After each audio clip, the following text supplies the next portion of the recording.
ওল্ডহ্যামে ষষ্ঠবারের মতো অনুষ্ঠিত হলো জয় বাংলা সমাবেশ ও প্রবাসী মুক্তিযুদ্ধের সংগঠকদের সম্মাননা 2025। বাংলাদেশের মহান মুক্তিযুদ্ধের গৌরবোজ্জ্বল ইতিহাসকে সমুন্নত রাখতে এই আয়োজনের বিকল্প নেই বলে জানিয়েছেন আয়োজকরা। বিস্তারিত জানাচ্ছেন আমাদের প্রতিনিধি আহমেদ হোসেন হেলাল। জয় বাংলা ফাউন্ডেশন ইউকের আয়োজনে ষষ্ঠবারের মতো অনুষ্ঠিত হলো জয় বাংলা সমাবেশ ও প্রবাসী মুক্তিযুদ্ধের সংগঠকদের সম্মাননা 2025 ওল্ডহ্যামের ইস্টার্ন প্যাভিলিয়ন হলে।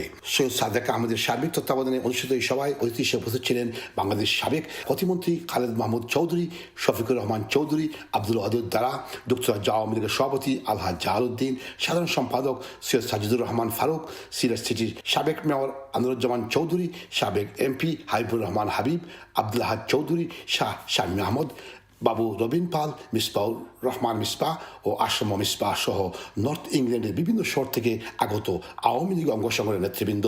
1971 সালে বাংলাদেশের মহান মুক্তিযুদ্ধে ব্রিটেন থেকে যারা সহায়তা করেছেন, বিশেষ করে অর্থ দিয়ে, শ্রম দিয়ে ও প্রতিবাদ সমাবেশে অংশগ্রহণের মাধ্যমে মাতৃভূমিকে শত্রুমুক্ত করতে দীর্ঘ 9 মাস সংগ্রাম করে গেছেন, তাদের সম্মাননা জানানো হয়। প্রবাসের আত্মত্যাগ স্বাধীনতা সংগ্রামে বাংলাদেশের বিজয়কে ত্বরান্বিত করেছে বলে জানিয়েছেন প্রবাসী সংগঠকরা। আমরা কিন্তু ঘরে ঘরে গিয়ে চাঁদা উঠে জাস্টিস আবু সঈদ চৌধুরী সাহেবের ফান্ডে দিয়েছি। সেই টাকা দিয়ে প্রথম 100,000 পাউন্ডের 100,000 পাউন্ডের বস্ত্র বিলাত থেকে কিনে ইন্ডিয়াতে পাঠানো হয়। এরপরে আমরা কন্টিনিউ 9 মাস এই কাজটা করে গেছি। 9 মাসের মাথায় দেশ স্বাধীন হয়েছে। বাংলাদেশের মহান মুক্তিযুদ্ধের গৌরবোজ্জ্বল ইতিহাসকে সমৃদ্ধ রাখতে এই আয়োজনের বিকল্প নাই বলে জানিয়েছেন আয়োজকরা।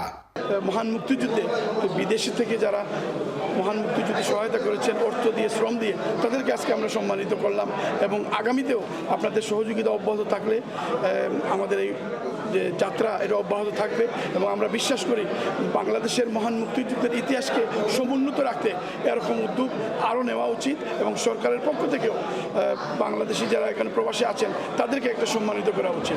Amos Helal, channels news, Oldham.